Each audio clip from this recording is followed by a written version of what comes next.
फतुहा विधानसभा seat पर हम हैं और फतुहा के विधायक डॉक्टर रामानंद यादव जी हमारे साथ हैं। राजनीति में आने के लिए हम लोग नहीं सोचा था पहले का।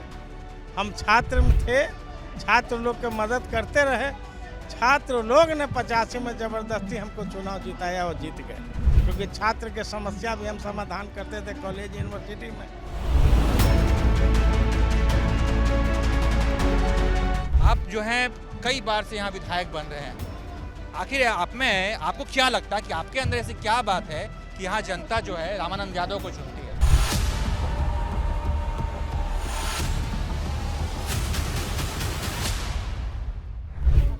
देखिए, 10 से पहले फतुहा के विकास नगण्य था। मैं 10 में विधायक बना तो प्रत्येक गांव को रोड से जोड़ दिया, पुल पुलिया से जोड़ने का काम किया और जनता के बीच में रहते हैं, यही कारण है जनता लाइक करती है।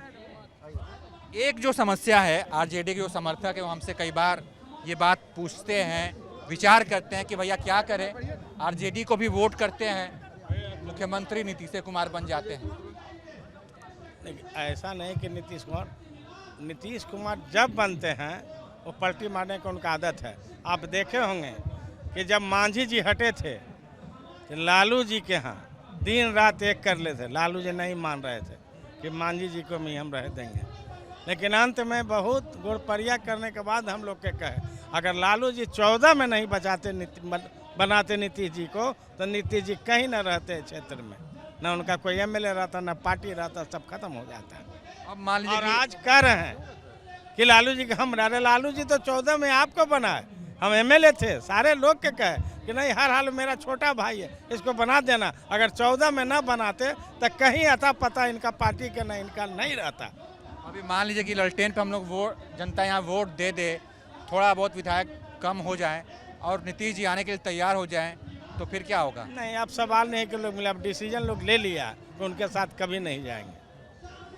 ये हमारे माननीय प्रतिपक्ष के नेता या भावी मुख्यमंत्री वो पहले ही कह चुके हैं, तेजस्वी प्रसाद यादव जी, कि कभी नहीं हम उनको लेंगे। अभी तेजस्वी यादव बिहार अधिकार यात्रा निकाल रहे हैं, कुछ समय पहले राहुल गांधी भी साथ में थे, वोटर अधिकार यात्रा निकाली जा रही थी। तेजस्वी यादव तो एकदम खुल के कहते हैं, बड़े साफ दिल से कहते हैं कि राहुल गांधी भारत के अगले प्रधानमंत्री होंगे, लेकिन राहुल गांधी जब सवाल पूछा जाता है कि तेजस्वी यादव क्या बिहार के मुख्यमंत्री बनेंगे तो चुप हो जाते हैं। इस पर मेरा प्रवक्ता बतावेंगे, ये अपने माननीय नेता तेजस्वी प्रसाद यादव जी इस पर कमेंट करेंगे, क्योंकि नेता का मामला बतावेंगे। इस बार क्या लग रहा है, आपकी तैयारी कैसी है? इस बार तैयारी तो ठीक है, आप देखे होंगे और मोबाइल पर भी दिया, व्हाट्सएप पर सब पर है, फेसबुक पर है कि मैंने शहर में फतुहा नगर परिषद में 6 करोड़ का रोड के लिए मैं दिया हुआ, घाट के बना, गंगा घाट, और 5 करोड़ संपत चक, और लगभग लगता है कि 80-90 करोड़ का तीनों प्रखंड में रोड का हमने दिया, जो आपका फेसबुक पर चला है। तो विकास तो हम बराबर करते रहते हैं, अब विकास ही मेरा ध्येय है। और कॉलेज में रहे तो नौजवान छात्रों के भविष्य के बारे में सोचते थे, पढ़ना लिखना सीखो, आगे बढ़ोगे। राजनीति में आने के लिए पढ़ाई लिखाई कितनी जरूरी है? चूंकि आप प्रोफेसर हैं तो मैं आपसे सवाल पूछ रहा हूँ। देखिए, राजनीति में आने के लिए हम लोग नहीं सोचा था पहले का। हम छात्र में थे, छात्र लोग के मदद करते रहे। छात्र लोग ने 85 में जबरदस्ती हमको चुनाव जिताया और जीत गए, क्योंकि छात्र के समस्या भी हम समाधान करते थे कॉलेज यूनिवर्सिटी में। और उनके पिताजी भी अगर ट्रांसफर पोस्टिंग रहता तो वही मैंने मंत्री मुख्यमंत्री जाके कराता था, यही था। पढ़े लिखे लोगों को राजनीति में आनी चाहिए, आप क्या सोचते हैं इसके बारे में? लेकिन राजनीति में पढ़े लिखे भी आना चाहिए, कोई जरूरी नहीं। आप तो जानते हैं कि मंत्री रहता है अनपढ़, पढ़ा लिखा प्राइवेट सेक्रेटरी रहता है पढ़ा लिखा, इसीलिए कोई मेरिट न रखता, उसका विचार होना चाहिए।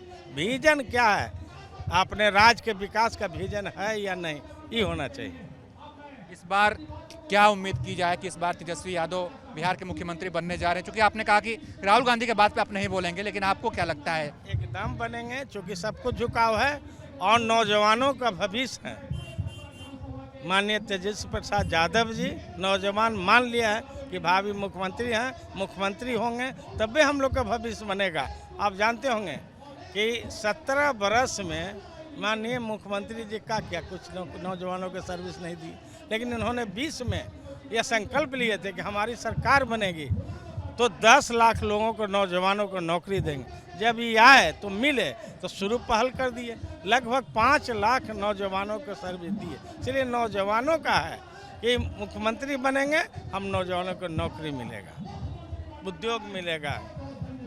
इस बार तो आपकी पार्टी के ही कुछ लोग चिंताएं बढ़ा रहे हैं पार्टी की, परिवार की। तेज प्रताप यादव की मैं बात कर रहा हूँ, वो भी महुआ से ताल ठोक रहे हैं। आपको क्या लगता है, उनके बारे में आप क्या सोचते हैं? आदरणीय राष्ट्रीय अध्यक्ष श्री लालू जी का मामला है, उस पर कोई कमेंट ना होगा, वो बताएंगे। ठीक है विधायक जी, बहुत अच्छा लगा आपसे बातचीत करके। अगर आप जो है फतुहा की जनता से कुछ अपील करना चाहें तो स्वागत है, आपसे तमाम सवाल पूछे, आपको भी मौका दें, अगर आप कुछ कहना चाहें तो स्वागत है। जनता से अपील करता है कि आरजेडी के जिता में पूरे बिहार में और जीते और सरकार बनावे माननीय तेजस्वी प्रसाद यादव जी का, क्योंकि नौजवानों को भविष्य के निर्माता वही हो सकते हैं। और आप देखे होंगे कि जितना भी विभाग में, जैसे हॉस्पिटल में पहले दवा नहीं मिलता था पेशेंट के लिए, उसका उन्होंने सुधार किए, दवा मिलना शुरू हुआ, डॉक्टर समय पर आना शुरू हो गए। शिक्षा जगत में टीचरों की काफ़ी कमी थी स्कूल में, तो वो देखे कि नहीं टीचर की, तो नियुक्ति शुरू किए। 5 लाख में जो टीचर देखे, एक बार 2 लाख 2.5 लाख के टीचर के नियुक्ति हुई। इसीलिए इनका विजन है पूरे विकास, बिहार का विकास हो, नौजवानों का विकास हो, हमारे मजदूर किसान भाइयों का विकास हो। जब हम लोग कैबिनेट में थे तो उन्होंने यह पास कराए थे कि सुखाड़ हो जाने पर, हम लोग निर्भर करते हैं पानी पर, सुखाड़ हो जाता है, खेती बाड़ी फसल, किसान का सारा फसल सूख जाता है। उस पर इन्होंने निकाले कि जिनको 10 कट्ठा भी ज़मीन होगा कम से कम, उसको सरकार की ओर से फ्री में बोरिंग, मोटर और बिजली में 15% ही लगेगा, क्योंकि किसानों को मानसून पर निर्भर नहीं करना पड़े। तो इनका तो विजन बहुत उच्च विचार का है। किसान को भी, लेबर को भी, जो पलायन के लिए जिनकी सरकार बनेगी तो लेबर बिहार से बाहर काम करने नहीं जाएंगे, उनका रोजगार यहीं दिया जाएगा। अब नीतीश कुमार भी कई चीज़ें फ्री कर दी हैं, फ्री में बिजली दे रहे हैं, महिलाओं का पैसा बढ़ा दिए हैं, बुजुर्गों की पेंशन बढ़ा दी है। चुनाव के आखिरी समय में ये सब वो निर्णय ले रहे हैं, तो लग रहा है कि एक बड़ी चुनौती नहीं हो रही है आपके लिए? देखिए, ये विजन तेजस्वी जी का था, वही विजन का अडॉप्ट कर रहे हैं। उनका पहले विजन था तो 17 साल पहले क्यों नहीं किए? क्या तेजस्वी जी अपने शुरू में कहे थे कि हम लोग सरकार बनाएंगे तो 200 यूनिट बिजली फ्री करेंगे, पेंशन हम लोग 1500 देंगे, माँ बहन मान योजना है, ये सब तो उन्हीं का है। आए उन्हीं से चोरी करके अपना ये बढ़ा रहे हैं। ऐसी बात नहीं है, विजन है इनका, बहुत ब्रॉड विजन है तेजस्वी जी का, और मुख्यमंत्री जी का कोई विजन नहीं है। ठीक है, तो ये थे हमारे साथ फतुहा के विधायक जी, जिनसे तमाम मुद्दों पर हमने बातचीत की। फतुहा को लेकर, विकास को लेकर उन्होंने क्या कुछ कहा, तेजस्वी यादव के विजन पर उन्होंने क्या कुछ कहा, तमाम बातें आपने सुनी। आप इससे कितने सहमत हैं, आपको इस पर क्या लगता है, अपनी प्रतिक्रिया दीजिएगा और आप देखते रहिए ABP लाइव।